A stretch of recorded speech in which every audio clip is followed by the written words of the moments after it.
Okay, so we're just going to do in this video a bit of a factoring review. So the types of factoring that you have to remember when you're dealing with rational functions is what we studied this year. So GCF, which is greatest common factor. You can't forget about factoring out the greatest common factor. When you are trying to factor an expression, you should be looking for the greatest, seeing if there's a greatest common factor in your expression to begin with. That's how you should start your factoring. So here's an example. Okay, let's just go through a bunch of examples of factoring out the greatest common factor. So number one, let's say we had x to the third plus 2x. And the greatest common factor is the largest amount of factors that you can take from every term in the expression. So x to the third is x times x times x, 2x, so the factors are just 2 and x. What do they both have in common? They just have a single x in common. So we can factor from x to the third plus 2x. We can factor out an x. And if we factor out an x, now we have two terms, so we should have two terms in here. If you factor out an x from x to the third, you'd have x squared. And what you know is this times this should give you x to the third. Then this is positive 2x. X times what would give you 2x? 2. So we factored out the greatest common factor of x. So the factors of this expression x to the third plus 2x are x and x squared plus 2. We'll do another one. Let's do 2x squared y to the third plus 8x y to the fifth. So we have two terms. So we have we have two factors of x, we have three factors of y. We have an 8, we have a factor of x, we have 5 factors of y. Now 8 is really 2 times 2 times 2. So this term really has 3 factors of 2. So they've got one factor of 2 in common. They've got one factor of x in common. And 3 factors of y, 5 factors of y. You can take out evenly 3 factors of y. And so now we're going to factor out. So 2xy to the third is the greatest common factor here. So what goes inside 2xy to the third times what would give you 2x squared y to the third? Just x, whatever factor still remains once you take out these factors. Here, 2xy to the third times what would give you positive 8xy to the fourth? That's going to be plus 4, which is accounting for the two factors of 2, and y squared. So I'm going to write two problems down, and you should try them. So I would pause the video after I write them down and try and factor them yourself, taking out the greatest common factor. And then we'll check to make sure you did them correct.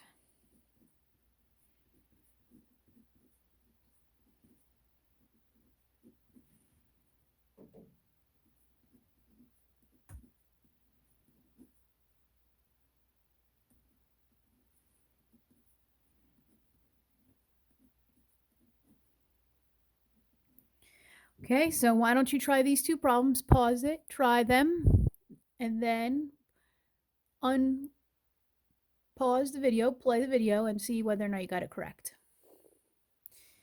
So for number 3, you have 3 terms.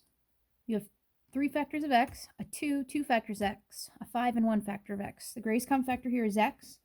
If I factor out an x, I get x squared plus 2x plus 5. Greatest common factor here, let's see, I have 10, I have a negative 10. That's the same as 2 times 5. I've got 3 factors of x. I've got 8 factors of y. Here, 15, that's 3 times 5. We have to write that down. 2 times 5, 3 times 5. I've got 1 factor of x. I've got 10 factors of y. So I can take out a 5. I can take out 1x, and I can take out 8 y's. Now 5xy to the 8th times what leaves me with negative 10x to the third y to the 8th. That's going to be negative 2x squared. And 5x y to the 8th times what leaves me with 15xy to the 10th. That's going to be plus 3y to the 2nd. The next type of factoring was how to factor a quadratic trinomial. For those that forgot what a quadratic trinomial is, that's ax squared plus bx plus c. That was the AC method. So let's go over factoring a quadratic trinomial. So for number 1, if you have something like x squared plus 2x minus 24. So this fits a quadratic trinomial. You have the quadratic term, the linear term, the constant term. So you figure out what a times c is. So a is the coefficient on x squared, 1. C is the constant, negative 24. You get negative 24. You write down what b is, the coefficient of the linear term, positive 2. So what two numbers multiply together to give you negative 24 and add together to give you 2? To figure it out, you can make a list of factors of 24. 1 and 24, 2 and 12, 3 and 8, 4 and 6. Now, since it's a negative 24, that means one has to be positive and one has to be negative. So 1 and negative 24, they don't add to 2. 24 and negative 1, they don't add to 2, so we can cross those out. Now 2 and 12. 2 and negative 12 does not add to 2. Negative 2 and 12 does not add to 2. We can cross those out. 3 and 8. 3 and negative 8 does not add to 2. Negative 3 and 8 does not add to 2. 4 and negative 6 does not add to positive 2. Negative 4 and 6 does add to positive 2.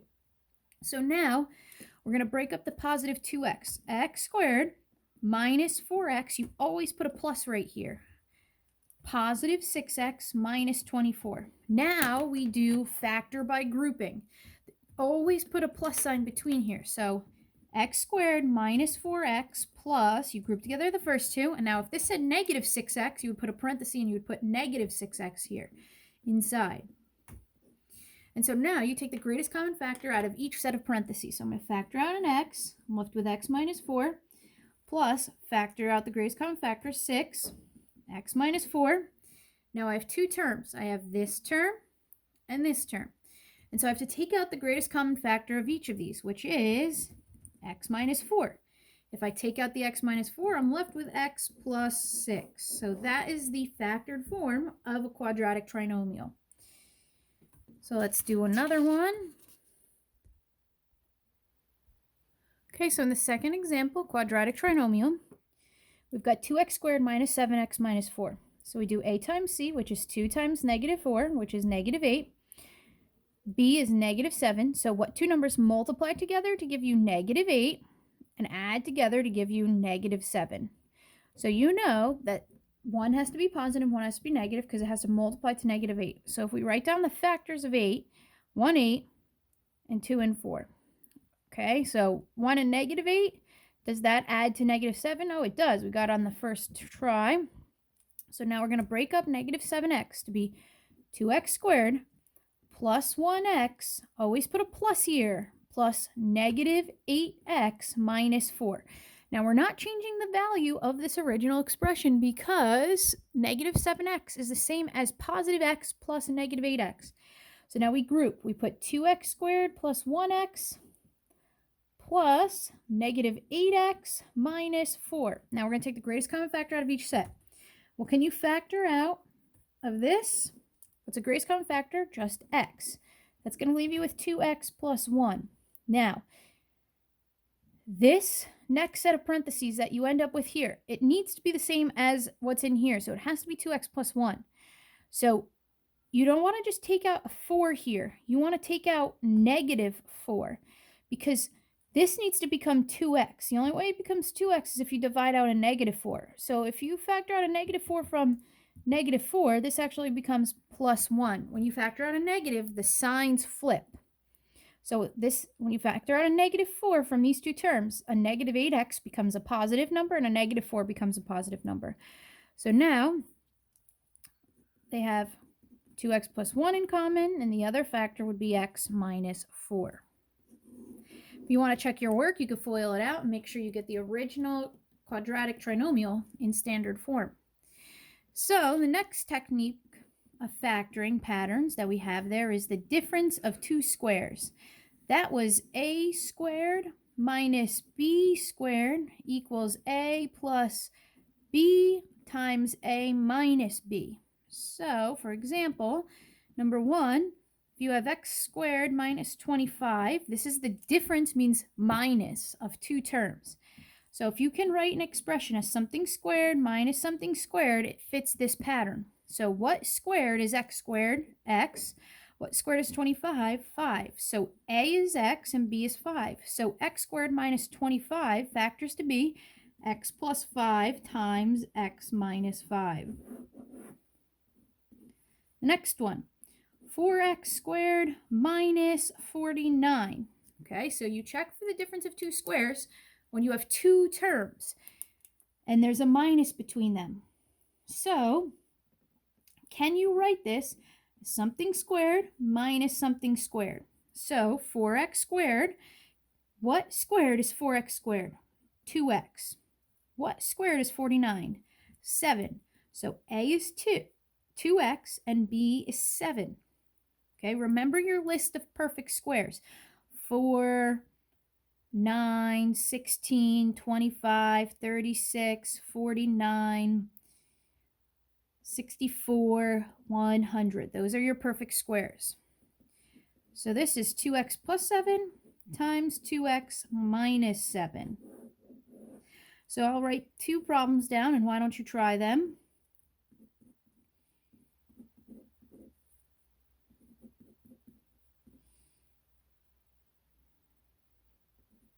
Okay, so why don't you pause and try these two problems, and when you're done, play the video and see if you got those two correct.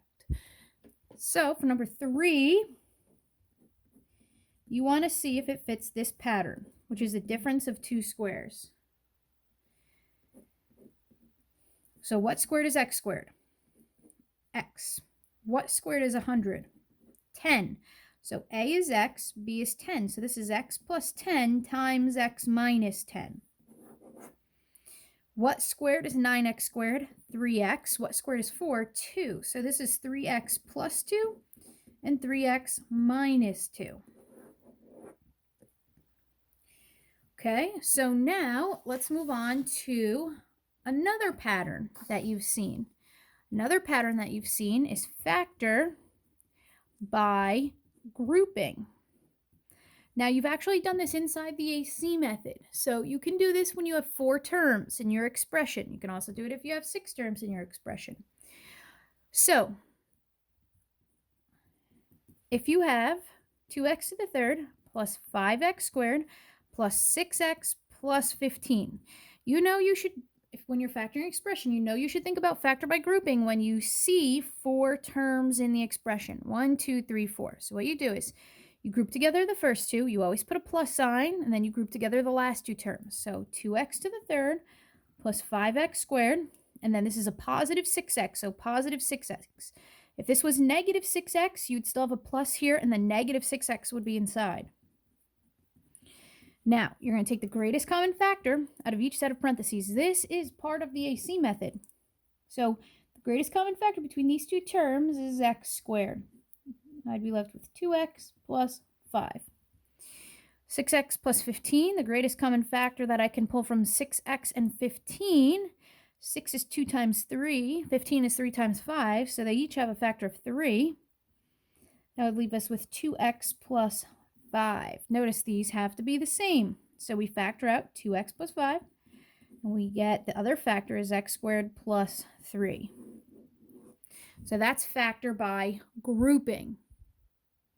And the last that we went over is the sum and difference of two cubes. Now, your perfect cubes are 8, 27, 64. Remember, 8 is 2 to the third. 27 is 3 to the third. 64 is 4 to the third. 125, 5 to the third. 216, 6 to the third. 343, 7 to the third. 512, 8 to the third. 729, 9 to the third. 1000, 10 to the third. So these are your perfect cubes. So your sum of two cubes, okay, so this means a plus sign looks like this: a to the third plus b to the third. And that factors to be two factors: a plus b times a squared minus a times b plus b squared. And the difference of two cubes looks very close. If you can write it as two terms with a minus between the two, where it's something to the third minus something to the third, that's a difference of two cubes. That factors to be a minus b times a squared plus ab plus b squared. So let's do some examples. We see two terms, so we know this isn't going to be quadratic trinomial AC method. We know this isn't going to be factored by grouping if it's two terms. What you check for with two terms is see if there's a greatest common factor, and then you check for sum, difference of cubes, and also difference of squares. So there's no greatest common factor between these two terms. So is this the difference of two squares? No. There's two reasons you know this isn't the difference of two squares. There's no minus sign, and these aren't perfect squares. So we need to check, is this the sum of two cubes? We say, is it the sum, because this is a plus sign between. So can we write this as something to the third plus something to the third? What to the third is x to the third? X. What to the third is 27? Let's go through our list of perfect cubes. 27, 3 to the third. So yes, I can write this as something to the third plus something to the third. That means it factors to be the sum of two cubes pattern, which is x is a and b is 3. So a plus b, so x plus 3, times a squared, so that's x squared is just x squared, minus a times b. X times 3 is 3x, plus take b and square it. 3 squared, 9. Number 2, x to the third minus 125. So two terms. I'm going to go to, is this a difference of squares, difference of cubes, sum of cubes? I can eliminate right away sum of cubes because this is a minus sign. Now, is this a difference of two squares or difference of two cubes? Well, can I write this as something squared or something to the third? I can write this as something to the third, I think. What to the third is x cubed? X. What to the third is 125? Well, let's see. Is 125 a perfect cube? Yes. What to the third is 125? 5. So a is x and b is 5. So this factors to be the difference of two cubes. A minus b, so x minus 5 times a squared, so square that, that gives us x squared, plus a times b, x times 5, 5x, plus b squared. So take b, which is 5, and square it, and you get 25. So here, why don't you practice? Why don't you try x to the third plus 216? So pause the video and play it when you're done and check to see whether or not you did this one correct. So this is a sum of two cubes.